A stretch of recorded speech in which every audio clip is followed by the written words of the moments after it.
Hi, I'm William Spaniel. Let's learn about international relations. Today's topic is economic sanctions. This is the first lecture of our unit on economic sanctions, so we are starting with the very basics. What are sanctions? That's a good question. Sanctions restrict trade in some way. These restrictions can be very broad or they can be very narrow. Cuba is a great example of broad economic sanctions, where for the last 5 decades or so, the United States has massively cut exports to Cuba. And if you want to get yourself economically involved in Cuba in any way, you have to go through a ton of hoops as an American. In contrast, the recent sanctions that the West has imposed on Russia are narrow in comparison. These are very targeted sanctions that the West has levied against Russia. And why do we do these things? Why do we impose sanctions on other countries? Well, you're usually trying to do this to win some sort of policy concession from the other side. With Cuba, that was either regime change in the country or to get the regime currently in charge of Cuba to perhaps compensate the West for its nationalization of Western industries. With Russia, the goal there is to deter Russia from acting aggressively in Ukraine and perhaps curtail its influence in eastern Ukraine. And so as a result, we often see that the economic sanctions that you impose on another country have nothing to do with the policy that you're trying to change. So with Russia, this is a security matter. We are interested in trying to avoid armed conflict with Russia and trying to get Russia to stop having armed conflict in Ukraine. And the trade sanctions that we levy against those countries, or in this case, the Russian Federation, don't have anything really to do with that. You might just be trying to deter them from going any further by cutting off their economic capacity, even though this is not directly related to the policy at hand. Trade sanctions are also a lot more effective when you have a lot of people on your team. This should make sense if we think about this economically. If we are trying to deter bad behavior in the international realm, and only a single country is shutting off its trade relations with that target state, well, if the target state is getting only 2% of all of its trade from the sender of the sanction, then it's still getting 98% of its trade effectiveness. So that's not that bad. Of course, you would like to have the full 100%, but 98% isn't too bad. On the other hand, if you manage to get all of the trade partners of that target state on board with sanctions, then your sanctions are going to be much more effective because now all trade has disappeared and you are stuck with only being able to consume what you produce inside of your country, which we all know isn't that easy to do. On the other hand, the more states that you have involved in your sanctioning affair, the harder it is to keep everyone together. And you can think about this just in terms of basic Economics 101. Economics 101 says that when demand falls, prices fall as well. When there are fewer people trying to go buy a product, the cost of that product is going to be cheaper. So if we think about this with, say, Iranian oil, another recent example of sanctions out there, the West is trying to change Iranian nuclear behavior by imposing sanctions on that country and restricting, say, oil trade from Iran. Well, if you have a whole bunch of countries that are no longer buying Iranian oil, then the price of Iranian oil is going to fall. Say the market price of all oil anywhere, if you were to just try to buy some oil from someone, you don't really care where the oil came from as long as it's good functioning oil. Imagine that the cost of that oil is $100 per barrel. Well, when you have states not buying from a particular state, Iran in this case, that is going to decrease the demand for Iranian oil. And because there are fewer people trying to buy Iranian oil,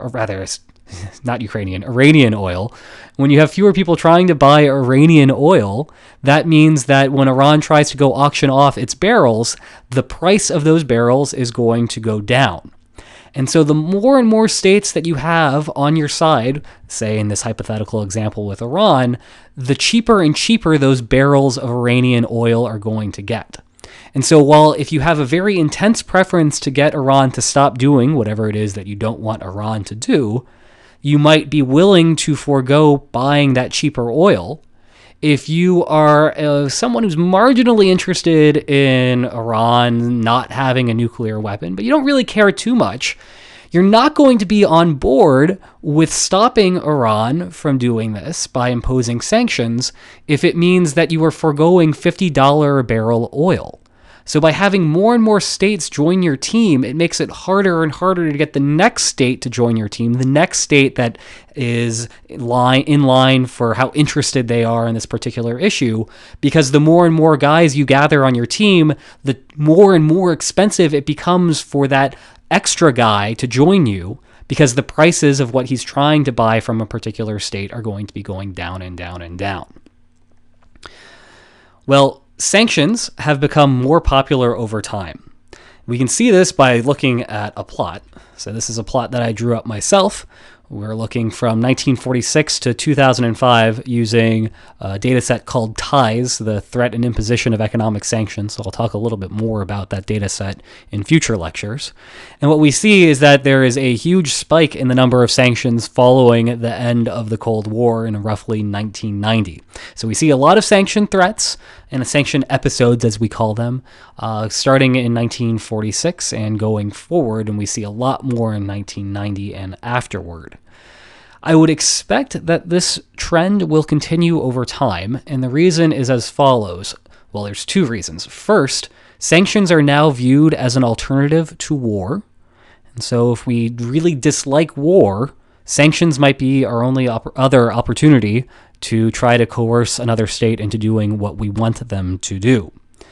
The other half is that trade over time in the world is becoming more popular. It's much easier to trade with different countries because it's cheaper to ship one thing from one side of the world to the other side of the world. This means that trade is increasing between states, and when you have more trade going on, you have more vulnerability to these economic sanctions. That doesn't mean that you should stop trading, right? Because trade is good. It increases welfare. It increases your own benefits internally inside of your country. But the side effect of doing that is that by denying yourself the ability to trade via sanctions, well, that's harming both parties, but it's going to be harming the target perhaps even worse. And so we might find that having more trade gives us more opportunities to sanction another state. A couple more points about the basics of economic sanctions. And I alluded to this just a moment ago. Economic sanctions are inefficient.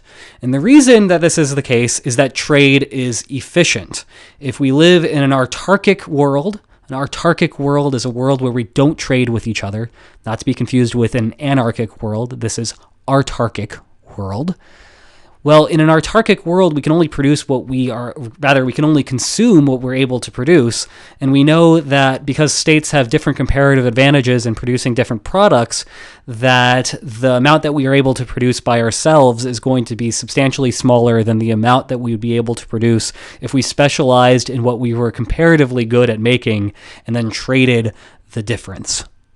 So if we are not trading, we are not benefiting from that surplus, and by imposing sanctions, we are not trading with each other, and if we're not trading with each other, then we're not enjoying that surplus, which means that if we're sanctioning each other, we are not enjoying the surplus gained from trade, which means that any explanation that we hope to use to explain why states impose sanctions, that needs to answer the inefficiency puzzle. This is just like the inefficiency puzzle that we talk about with war. War is inefficient. There are settlements that both sides prefer to war, so then why do we impose war against each other? Same thing here.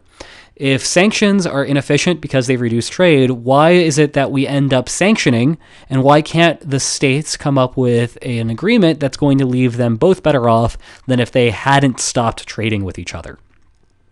Lastly, sanctions are very strategic, and as a result, it is difficult to appreciate observationally what sanctions do. We can't just look to see where sanctions have been imposed empirically in the real world and expect us to understand exactly how useful sanctions are. And we'll talk about this a lot more going forward, but the intuition here is that if I have the magic bullet of all sanctions that are super duper powerful, we will never see those sanctions being imposed because you are going to be so scared of my ability to sanction you that you are going to be deterred from doing whatever it is that I don't like against you, or that I don't like you doing. And as a result, that means that the most powerful sanctions, in theory, will never actually be implemented. And we'll talk about more why that's the case coming up. Hope you enjoyed this lecture, and I hope to see you next time as we talk more about economic sanctions. Take care.